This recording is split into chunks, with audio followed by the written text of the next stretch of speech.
দয়ালের শ্রীচরণে আমার শতকোটি প্রণাম। পরমারাধ্যা জগৎজননী শ্রী বড়মা শ্রীচরণে প্রণাম।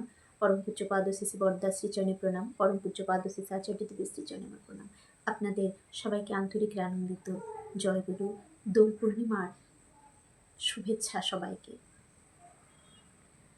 দোল উৎসব। আজ এই দোলের দিন ঠাকুরকে কি দেবেন, আবিরের সাথে ঠাকুরকে কি দিতে বলেছেন ঠাকুর, এবং ঠাকুর কি দিতেন, আবির দিয়ে প্রণাম করে ঠাকুর কি দিতেন সেই আবিরের সাথে, সেটাই আজকের বিষয়। তার আগে আজ এই দোল লীলার ঠাকুরের যে আশিস বাণী সেটাই পাঠ করছি। প্রথমে 10ই মার্চ মঙ্গলবার 1959 সাল। সন্ধ্যার পরে শ্রী ঠাকুরের সন্নিধানে আলোচিত হচ্ছে দোললীলা, মহাপ্রভু আবির্ভাবের তাৎপর্য প্রভৃতি বিষয়ে। আজ মহাপ্রভুর আবির্ভাব তিথি। দয়াল মাঝে মাঝে জিজ্ঞাসা করছেন এই প্রসঙ্গে, আর গড়গড়ার নলে মৃদু মৃদু টান দিচ্ছেন। এইসব কথাবার্তা চলতে চলতে হঠাৎ এক সময় সেই পরম পুরুষের অনন্ত চৈতন্য ভাণ্ডার মথিত করে শত উচ্চারণার আবির্ভূত হলো দিব্য এই বাক বৈভব। আজ সেই শ্রী ভগবানের দোললীলার পুত স্মারক তিথি, আর এই পুণ্য তিথিতে মহাপ্রভু শ্রী চৈতন্যদেবের শুভ আবির্ভাব। তারই স্মৃতিবাহী চেতনা নিয়ে সেই পুরুষোত্তমের কাছে আমার একান্ত প্রার্থনা। এই দোল স্মৃতি সবার অন্তরকে সুদোলায়িত করে পরিচর্যায় প্রত্যেক হৃদয়কে আলোকিত করে তুলুক, আর পারস্পরিকতার সঙ্গতিশীল সুখ অনুবন্ধনে সবাই সাত্ত্বত সমুন্নতি নিয়ে তারই অনুরঞ্জনায় প্রত্যেকে সমৃদ্ধ করে তুলুক। আমি দীন, আমি নগণ্য, কিন্তু জানি নগণ্যের শুভ সন্দীপনাকেও তিনি সাগ্রহে গ্রহণ করে থাকেন। আমার এই প্রার্থনা অঞ্জলিও তিনি গ্রহণ করবেন, ঠাকুর বলছেন। কথা প্রসঙ্গে দোল উৎসবের তাৎপর্য সম্পর্কে শ্রী ঠাকুর বললেন, আমরা বাঁচি, এই বাঁচার সম্বেগের মধ্যে আকুঞ্চন প্রসারণ আছে। এই আকুঞ্চন প্রসারণের ভেতর দিয়ে আমরা এগিয়ে যাই। এগিয়ে যেতে যেতে যে ধৈর্য শক্তি অর্জন করি, তাই হলো দোল উৎসবের ফল প্রাপ্তি। বাসন্তী উৎসবও ঠিক তাই। জীবনের তাৎপর্য উদ্ঘাটন করে কয়েকটি ছড়া প্রদান করলেন পরম দয়াল ঠাকুর। কোকিল ডাকে গাছের ডালে, ডাকে পাপিয়া পিউ পিউ, উদ্দীপনার মিলন রাগে উঠল যেন দীপন ঢেউ। ধুলো গুলি ছড়ায় বাতাস, করে কত ঘূর্ণিপাক, প্রকৃতিরই ফাগুন খেলা, আনন্দেরই স্ফূর্তিরাগ। দুনিয়াটায় দোলের আবির যেমন তেমন উঠছে ওই, ফাগুন মাসে দোলের ফাঁক নাচছে তেমন তা থই থই। দোলার তালে উচ্ছল হয়ে ওড়না দোলে কেমন রূপ, আবির ওড়নার অস্তিত্বটা সাজালো কেমন হোলির ভোগ। এই ছড়াগুলির অর্থ বুঝিয়ে দেবার উদ্দেশ্যে শ্রী ঠাকুর এখন বললেন, ফাগুনটা কীরকম? ধরেন আপনার নাতি আছে, আপনি বাড়ি গেলে সে আনন্দে নেচে ওঠে। সেই রকম ফাগুনও আমাদের কাছে টেস্টফুল, মানে সাধনযুক্ত। আর আনন্দ হলো নন্দ ধাতু থেকে, মানে কম্পন আর আবেগ। আবেগ হলেই আনন্দ হয়, আবেগের অভাব ঘটলেই দুঃখ হয়। তাই আবেগের জোয়ারে আছে আনন্দ, আর ভাটায় দুঃখ। ফাল্গুন চৈত্র মাসে এই যখন ঘূর্ণি ওড়ে, ধুলো পাতা সব ঘূর্ণিপাকের মতন উঠতে থাকে, সেগুলো আবার গাছটাকে ঘরবাড়ির ওপর পড়ে একেবারে ঠেসে ধরে। এই ধুলো পাতা খড়কুটো যে পড়ে গাছপালাগুলিকে যেন হোলির রাজা সাজায়, আর ওরই অনুকরণে মানুষকেও নানা রংচং মাখিয়ে হোলির রাজা সাজানো হয়।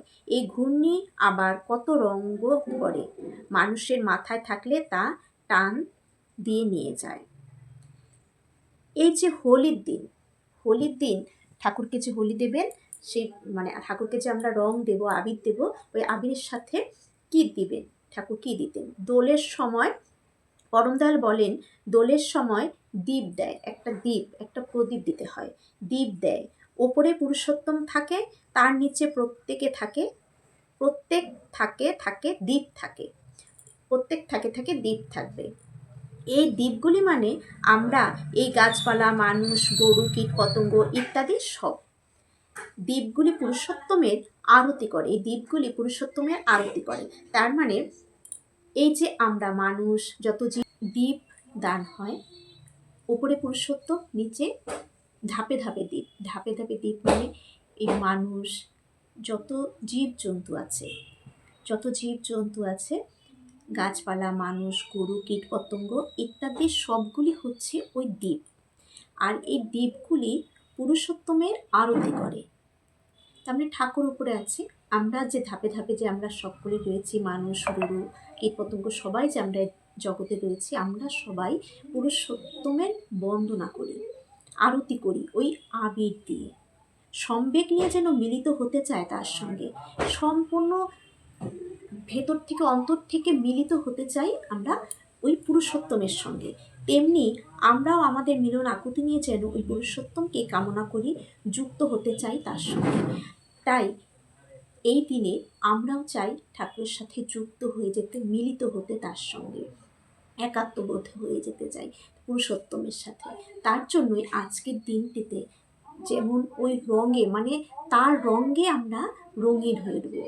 ওই আবিরের নানান কালার, আর এখন তো আবিরের কোনো গুণাবলী নেই, সব আজে বাজে রং দেওয়া হচ্ছে, কিন্তু ওই আবিরের রঙে যেমন রঙিন হয়, আমরা ওই পুরুষোত্তমের রঙে নিজেকে রাঙিয়ে তুলব, নিজেকে রঙিন করে তুলব। এটাই হচ্ছে কিন্তু এই দোলের তাৎপর্য।